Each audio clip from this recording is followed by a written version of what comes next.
Hi friends, welcome to Yuva Tasty Kitchen. நம்ம இன்னைக்கு என்ன ஸ்பெஷல் ரெசிபி பார்க்க போகிறோன்னா கேரளா ஸ்டைலில் பாசி பருப்பு பாயாசம். நம்ம தமிழ்நாட்டில் நம்ம ஜவ்வரிசி சேமியா அதெல்லாம் போட்டு சர்க்கரையில் பாயாசம் செய்வோம். கேரளாவில் வெள்ளத்தில் தான் மெயின் இன்க்ரீடியன்ஸ் சேர்த்து பாயாசம் செய்வாங்க. அங்கே பாயாசத்தை பிரதமன்னுவாங்க. இது பருப்பு பிரதமன் கேரளாவில் ரொம்ப ஃபேமஸான ரெசிபி. அதை நம்ம ஈஸியாக நம்ம வீட்லேயே எப்படி ரொம்ப டேஸ்டியாக செய்கிறதுன்றதை வாங்க பார்ப்போம். ஃப்ரெண்ட்ஸ், கேரளா ஸ்டைலு பருப்பு பிரதமன், அதுக்கு தேவையான இன்க்ரீடியன்ட்ஸை ஃபஸ்ட்டு பார்ப்போம்.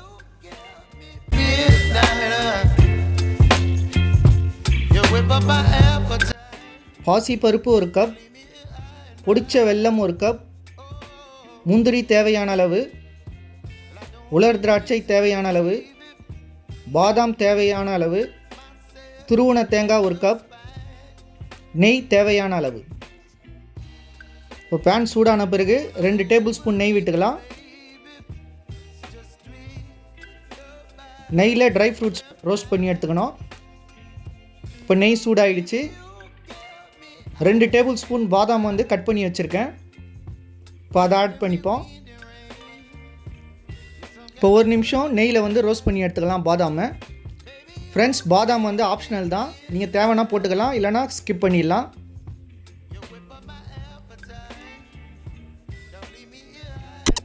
அடுத்து ஒரு 10 முந்திரி பருப்பு ஆட் பண்ணியிருக்கேன்.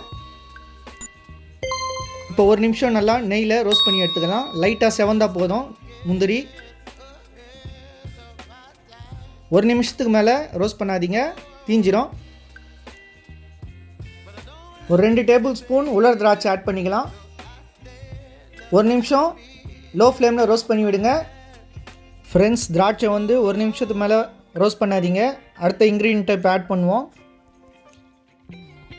இப்போ 1 கப் தேங்காய் துருவல் ஆட் பண்ணியிருக்கேன். ஃப்ரெண்ட்ஸ், தேங்காய் துருவல் 2 விதமாக ஆட் பண்ணலாம். நீங்கள் துருவியும் ஆட் பண்ணலாம், இல்லை சின்ன சின்ன பல்லாக கட் பண்ணி கூட ஆட் பண்ணலாம். நான் துருவி ஆட் பண்ணுறேன். ஃப்ரெண்ட்ஸ், இது பத்தை சைஸில் கனெக்ட் பண்ணிங்கன்னா ஒரு 4 தேங்காய் பத்தை வரும். ஒரு 2 நிமிஷம் ரோஸ்ட் பண்ணால் போதும். ரொம்ப ரோஸ்ட் பண்ணிங்கன்னா அது மொறுமொறுன்னு ஆகிடும், அப்புறம் நல்லா இருக்காது. இப்போ ஒரு பேனில் 2 டேபிள் ஸ்பூன் நெய் விட்டுக்கலாம். 1 கப் பாசிப்பருப்பு ஆட் பண்ணியிருக்கேன். பாசிப்பருப்பு, பைத்தம்பருப்பு, சிறுபருப்பு, இது 3மே ஒன்று தான். இப்போ நல்லா ரோஸ்ட் பண்ணி விடுங்க. நெய்யில் ரோஸ்ட் பண்ணுறதுக்கு முன்னாடி நல்லா கழுவி காய வச்சு அப்புறம் தான் நான் இப்போ ரோஸ்ட் பண்ணுறேன்.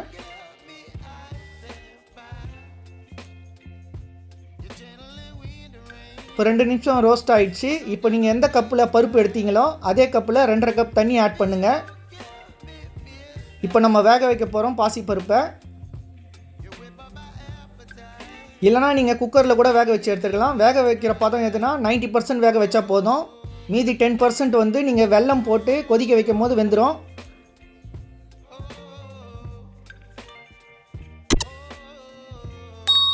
இப்போ 10லேருந்து 15 நிமிஷம் நல்லா கொதிக்க விடுங்க. ஃப்ரெண்ட்ஸ், பருப்பு நீங்கள் குக்கர்லேயும் வேக வச்சுக்கலாம். வேக வைக்கிற பதம் ஒரு 90 to 95% வேக வச்சுக்கோங்க. மீதி ஒரு 5% 10% நீங்கள் வெல்லம் போட்டு வேக வைக்கும் போது நல்லா வெந்துடும். ஃப்ரெண்ட்ஸ், அளவு நீங்கள் எந்த கப்பில் வேணாலும் ஆட் பண்ணலாம். அதே கப்பில் நீங்கள் தண்ணி மெஷர்மெண்ட் எல்லாமே ஆட் பண்ணிக்கோங்க. வெல்லமும் அதே கப்பில் யூஸ் பண்ணணும். 1 கப்பு பருப்பு போட்டிங்கன்னா 1 கப் வெல்லம், அது ஈக்குவலாக போட்டுக்குங்க. தண்ணி 2.5 கப். இப்போது நம்ம பாகு காய்ச்சி எடுத்துப்போம். நான் பொடி வெல்லம் யூஸ் பண்ணுறேன். ஃப்ரெண்ட்ஸ், ரெடிமேடாக இப்போ ஷாப்லேயே கிடைக்கிது. இதெல்லாம் ரொம்ப ஈஸியாக இருக்கும். இதில் அழுக்கு மண் இதெல்லாம் இருக்காது எதுவுமே. நீங்கள் அப்படியே ரெடிமேடாக காய்ச்சி எடுத்துக்கலாம். ஃப்ரெண்ட்ஸ், இதுக்கு கம்பி பதம்லாம் தேவையில்லை. நல்லா வெல்லம் உருகி லைட்டான திக்கு பதம் வந்தாலே போதும், நீங்கள் எடுத்துக்கலாம். பாகு ரெடி ஆகிடும்.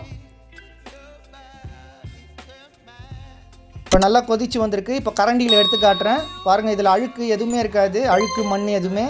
இப்போ நல்லா கலரி விட்டுப்போம். லைட்டான திக்கு பதம் வந்தால் போதும். பாருங்கள் ஃப்ரெண்ட்ஸ், இதில் மண் அழுக்கு எதுவுமே இல்லை. ரெடிமேடாகவே இப்போ ஷாப்ஸ்லலாம் கிடைக்கிது. உங்களுக்கு ஈஸியாக இருக்கும் குக்கிங் செய்யும் போது.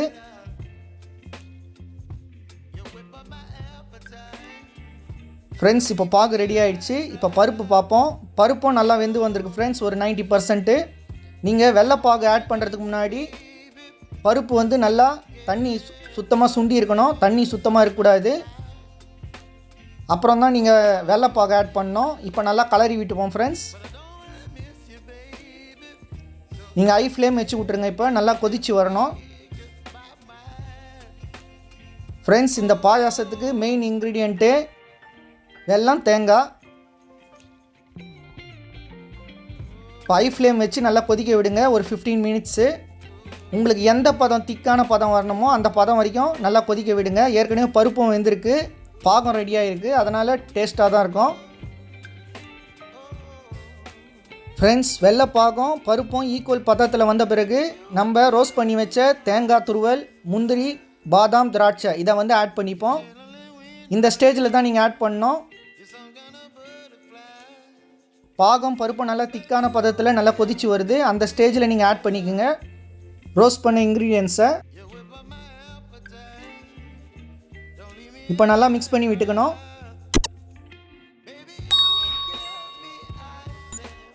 ஃப்ரெண்ட்ஸ், கரெக்டான பதம் வந்திருக்கு. இந்த ஸ்டேஜில் வந்து பால் ஆட் பண்ண போகிறோம். நீங்கள் 2 விதமாக பால் ஆட் பண்ணிக்கலாம். தேங்காய் பால் இல்லைனா பசும்பால் ஆட் பண்ணிக்கலாம்.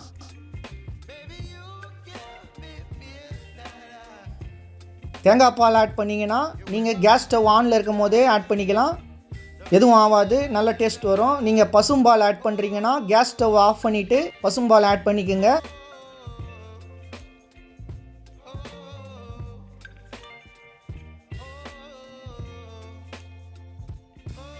நான் இந்த ஸ்டேஜில் பால் ஆட் பண்ணிக்கிறேன். வெல்லத்தில் வந்து பாலை ஆட் பண்ணும் போது ஏற்கனவே அது சூடாக இருக்கும். நீங்கள் பால் ஆட் பண்ணும்போது பால் திரிஞ்சிடும். நிறைய பேருக்கு அந்த ப்ராப்ளம் வரும். அதனால் பேக்கெட் பால் இல்லை பசும்பால் ஆட் பண்ணும்போது கேஸ் ஸ்டவ் ஆஃப் பண்ணிவிட்டு பால் ஆட் பண்ணுங்கள்.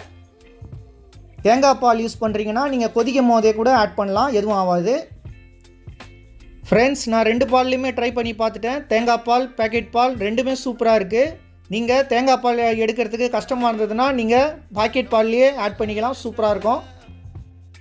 தேங்காய் பால் ஆட் பண்ணிங்கன்னா ஒரு 5 நிமிஷம் லோ ஃப்ளேமில் அப்படியே விட்டுருங்க, மிக்ஸ் பண்ணி கரெக்டாக இருக்கும் உங்களுக்கு. பசும்பால் ஆட் பண்ணிங்கன்னா தேவையில்லை, நீங்கள் கேஸ் ஸ்டவ் ஆஃப் பண்ணிட்டு ஆட் பண்ணி மிக்ஸ் பண்ணிக்கலாம். பால், வெல்லம், பருப்பு இது 3மே ரொம்ப ஹெல்த்தியான ஃபுட்டு. உங்கள் வீட்லேயே நீங்கள் ட்ரை பண்ணி பாருங்கள், ரொம்ப சூப்பராக இருக்கும். எதனா ஃபெஸ்டிவல் டைமில், நல்ல நாளில். கேரளா பலாப்பழம் பாயாசம், அதுவும் சூப்பர் ரெசிபி. நெக்ஸ்ட் வீக் அதையும் அப்லோட் பண்ணுறேன். ஃப்ரெண்ட்ஸ், மறக்காமல் நம்ம சேனலை சப்ஸ்கிரைப் பண்ணுங்கள், லைக் பண்ணுங்கள், ஷேர் பண்ணுங்கள், பெல் பட்டனை கிளிக் பண்ணி அதில் ஆளை செலக்ட் பண்ணுங்கள். அப்போ தான் நான் போடுற வீடியோவோட நோட்டிஃபிகேஷன் உடனே உங்களுக்கு வந்து சேரும். ஓகே ஃப்ரெண்ட்ஸ், மற்றும் ஒரு சூப்பரான ரெசிபியோட அடுத்த வீடியோவில் பார்க்கலாம். தேங்க்யூ.